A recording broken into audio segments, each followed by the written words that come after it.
Oke teman-teman, salam satu frekuensi.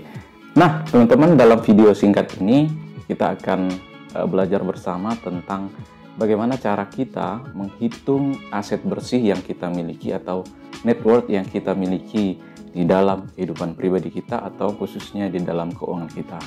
Nah, jadi teman-teman, ketika kita memiliki sejumlah aset, maka kita memperoleh aset tersebut bisa jadi dari hutang atau bisa jadi dari sebagiannya dari hutang atau sebagian lagi dari kepemilikan modal kita sendiri. Nah, pada kesempatan kali ini kita akan berbicara atau bersama-sama belajar tentang bagaimana cara kita menghitung net worth atau aset bersih. Yuk kita simak pembahasan selengkapnya.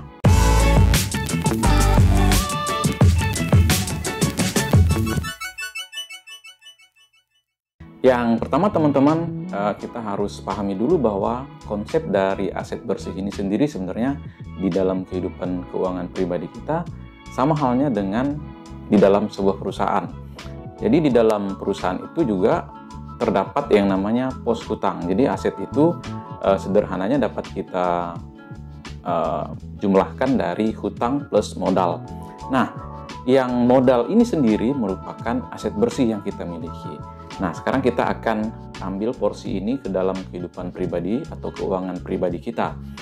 Nah, sebagai contoh, kita misalnya memiliki sebuah rumah yang nilainya katakan 500 juta. Nah, dari rumah tersebut, ada sebagian kecil dari rumah tersebut kita melalui proses cicilan. Katakan tadi nilainya 500 juta. Nah, sekarang kita hitung. Yang kita cicil sebagai hutang itu adalah 300 juta misalnya. Atau 200 juta yang kita cicil. Nah, berarti aset bersih kita dari rumah tersebut adalah sebesar 200 juta. Nah, seperti itulah teman-teman, sesimpel itu kita mengakui aset bersih yang kita miliki dari kepemilikan rumah tersebut.